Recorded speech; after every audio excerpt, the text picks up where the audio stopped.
बदलाव से डरता है दिल, तो क्या कह रही है ज़िंदगी में।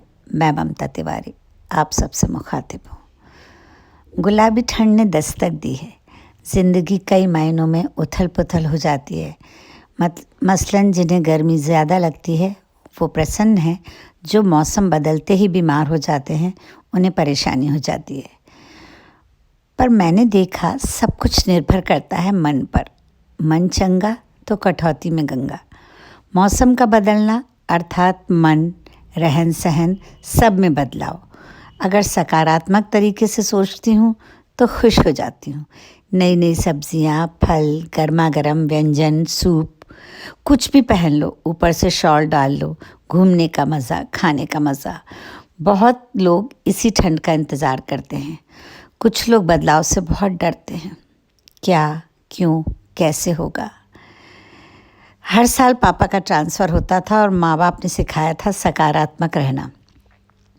हम सब खुशी से पागल हो जाते थे। नया घर, नया स्कूल, नए दोस्त, नया माहौल।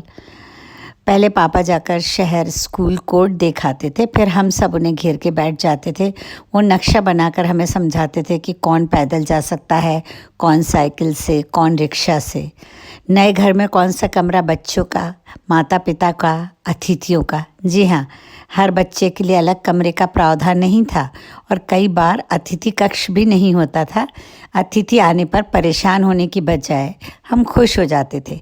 या तो ठंड होगी तो सबके गद्दे ड्राइंग रूम में डाल दिए जाते थे, या गर्मी हो तो बगीचे या छत पर सोने का मज़ा ही कुछ और था। तो कुल मिलाकर हर बदलाव से हम खुश हो जाते थे।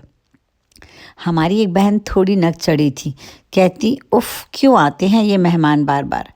मैंने महसूस किया कि वो ससुराल में कभी खुश नहीं रह पाई। कभी ये मेहमान, कभी वो मेहमान, कभी देवर की शादी, नई बहू का आना, रिश्तेदारों का आना जाना। पता नहीं, माँ बाप तो सब बच्चों को एक सा सिखाते हैं, पर कौन कैसे ग्रहण करता है बच्चे की पैदाइशी सोच पर भी निर्भर करता है। वक्त और परिस्थितियाँ भी बहुत सिखाती हैं। मेरा बड़ा बेटा आसानी से लोगों में घुलता मिलता नहीं था। युवा होने तक बड़ी परेशानी रही, हमेशा उसके लिए चिंतित रही। विदेश में रहने और शादी के बाद देखा अब वो ढूंढ ढूंढ कर दोस्त बनाता है। लोगों के बीच रहना, बदलाव से समझौता करना सीख लिया है उसने और खुश भी रहता है। मेरे ससुर ने अंतिम क्षणों में अपना पुराना घर, कमरा नहीं छोड़ा। बीमारी के पलों में हमको बदलाव की ज़रूरत महसूस हुई, पर उन्होंने स्वीकार नहीं किया। ये सब छोटी छोटी बातें हैं जो औरतें शुरू से साड़ी पहनती हैं, बीमारी के चलते गाउन, सलवार सूट पहनने से कतराती हैं। उम्र के हिसाब से कपड़ों में भी बदलाव लाना ज़रूरी है। लोग क्या कहेंगे भूलना होगा। कपड़े हमारी सुविधा के लिए हैं।